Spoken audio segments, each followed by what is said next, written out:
ঘটনাটা আমার ঠাকুরদাদার মুখে শোনা। বাবা মা চাকরি সূত্রে শহরে থাকে, তাই আমিও শহরেই ছোট থেকে বড় হয়েছি। তবে ছুটি পেলেই আমি বাবা মায়ের সাথে আমাদের গ্রামের বাড়িতে যাই। গ্রামের বাড়িতে ঠাকুমা, ঠাকুরদা, কাকা, কাকি, ভাই, বোন সবাই আছে। আমি পরিবারের বড় ছেলে, তাই আদরটা একটু বেশি।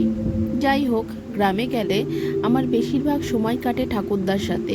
আমাকে নিয়ে সে গ্রামে ঘুরে বেড়ায়, চাষের জমি দেখায়, কি চাষ হচ্ছে, পরের সিজনে কি চাষ হবে, এই সব গল্প আমারও ভালো লাগে শুনতে। এমনকি রাতে আমি ঠাকুরদার সাথে ছাদে মশারি টাঙিয়ে ঘুমাই। গরমকালে এসি বা ফ্যান কোনো কিছুই দরকার পড়ে না। আর রাতে ঠাকুরদার সাথে শোয়া মানেই গল্প শোনা। আমি এখন কলেজে পড়ি, তাতে কি, এখনও গল্প শোনা সে অভ্যাসটা আছে। গতবার যখন আমি গ্রামে গেলাম, তখন ঠাকুরদা আমাকে এই গল্পটা শোনালো। গল্পটা আমি ঠাকুরদার ভাষাতেই তোমাদেরকে বলছি। তখন আমার কাঁচা বয়স, ওই 17-18 হবে। চাষবাস করি বাবার সাথে, আর বন্ধুদের সাথে আড্ডা গল্পগাছা করেই কেটে যায়। তার মধ্যে আমার একটা নেশা ছিল, সেটা হলো মাছ ধরা। মাঝে মধ্যেই আমাদের পুকুরে জাল পড়তো, কেজি কেজি মাছ বাজারে বিক্রি হতো। আমিও জেলেদের সাথে পুকুরে নামতাম মাছ ধরতে। এছাড়াও বন্ধুদের সাথে ছিপ নিয়ে বেরিয়ে যেতাম মাঝে মধ্যে। তো যাই হোক, সময় তখন বর্ষাকাল। মাছ ধরতে যাওয়ার হিড়িক উঠেছে খুব। সকাল সন্ধে সুযোগ পেলেই ছুটে যাচ্ছি। মা বাবা দিনরাত মুখ করছে, কিন্তু তাতে আমার কোনো ভ্রুক্ষেপ নেই। তো সব কিছুই ঠিকঠাক চলছে। তবে হঠাৎ করে আমাদের গ্রামের মোড়লের ছেলেকে খুঁজে পাওয়া যাচ্ছে না। সে নাকি মাঝরাতে দরজা খুলে কোথাও চলে গেছে। সারা গ্রামে সাড়া পড়ে গেছে, গ্রামে একটা ছেলে নিখোঁজ, তাও আবার সে মোড়লের ছেলে। 2 দিন ধরে খোঁজ চলল, কিন্তু কোথাও পাওয়া গেল না। এদিকে মোড়লের ছেলে খোঁজ পাওয়া যাচ্ছে না, তার মধ্যেই গ্রামে আরেকজন ছেলে নিখোঁজ হয়ে গেল। সে ছিল গ্রামের মন্দিরের পুরোহিতের ভাই। গ্রামের দুটো ছেলে 2 দিনের তফাতে নিখোঁজ হয়ে গেল। ব্যাপারটা সকলের মনে আতঙ্ক সৃষ্টি করেছে। তবে তৃতীয় দিন আমাদের গ্রামের দক্ষিণ পাড়ার খালে নিখোঁজ ছেলে দুটোর মৃতদেহ ভেসে উঠল। পচে গলে শরীর দুটো ফুলে গেছে।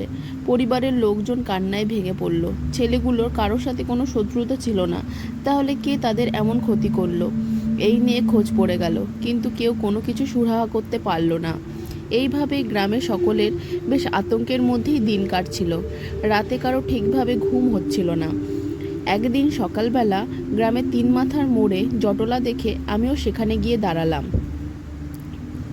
সেখানে সকলে বলাবলি করছে গ্রামে নাকি নিশি বেরিয়েছে। রাত হলেই তারা কাউকে না কাউকে ডেকে নিয়ে যাচ্ছে। আমাদের গ্রামেই একটি ছেলে বলরাম গতকাল রাতে নাকি তার ছোট ভাই দরজা খুলে বেরিয়ে যাচ্ছিল, এবং দরজা খোলার আওয়াজে তার বাবা জেগে যায়। তার বাবা তখন ছোট ছেলেকে ধরে এবং তার চোখে মুখে জল দিয়ে ঘুম কাটায়। তাকে জিজ্ঞেসে করে এত রাতে সে কোথায় যাচ্ছিল দরজা খুলে। সে কোনো কিছুই বলতে পারে না, শুধু এইটুকুনি বলল কে যেন তার নাম ধরে ডাকছিল। আর এই ব্যাপারটা থেকে সবাই বুঝতে পারে গ্রামে নিশি বেরিয়েছে। নিশি হলো এমন এক ধরনের মায়া, যারা নাকি মানুষকে বিভ্রান্ত করে টেনে নিয়ে যায় মৃত্যুর মুখে। সত্যি বলতে এইসব ব্যাপারে আমি বা আমার বন্ধু বান্ধব কেউ তেমন বিশ্বাস, কারণ আমরা ছিলাম ডানপিটে। আমি প্রায় রাত করে ঘরে ফিরতাম, আর আমার মা আমাকে বকাবকি করতো কেন এত রাত করে আমি ঘরে ফিরি। আমি খুব একটা আমল দিতাম না। সন্ধেবেলা করে আমার বন্ধু গোবিন্দদের বাড়িতে আমাদের আড্ডা জমতো। তারপর রাত 8টা-9টা বাজিয়ে ঘরে ঢুকতাম। সময়টা ছিল বর্ষাকাল। গ্রামে 2টা ছেলে মারা যাওয়ার পর প্রায় মাসখানেক কেটে গেছে, আর কিছু হয়নি। তাই এই ব্যাপারটা নিয়ে তেমন কেউ আর কথাবার্তা বলতো না। বর্ষার দিনে আমাদের গ্রামের রাস্তায় বড্ড জল জমতো, কিন্তু তাতে আমাদের আড্ডা বন্ধ ছিল না। সন্ধে থেকে মুষলধারায় বৃষ্টি পড়ছে। একটু বৃষ্টি ধরে আসতে আমরা বেরোলাম যে যার মতো। 4জন একসাথে বেরোলাম।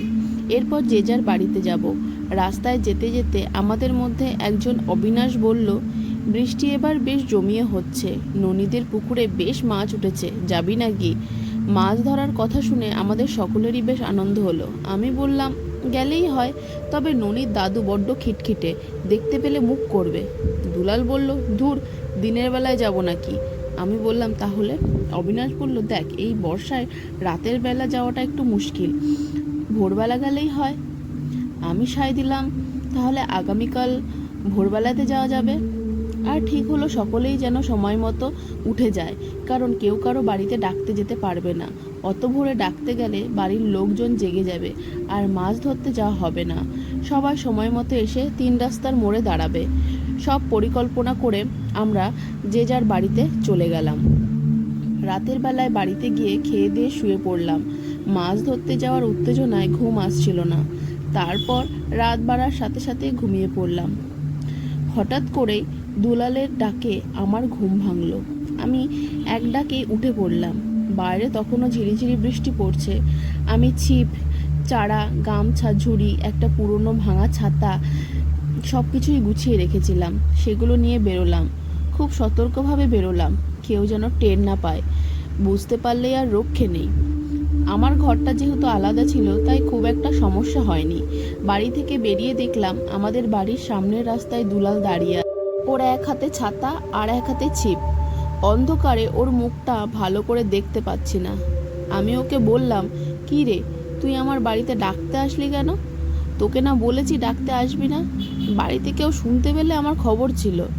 দুলাল বলল, কি করব, আমরা সবাই পৌঁছে গেছিলাম, ভাবলাম তো দেরি হচ্ছে, তোকে ডেকে নিয়ে আসি। ঠিক আছে, নে, যা হওয়ার হয়েছে, চল এখন। এই বলে আমরা দুজন হাঁটতে শুরু করলাম।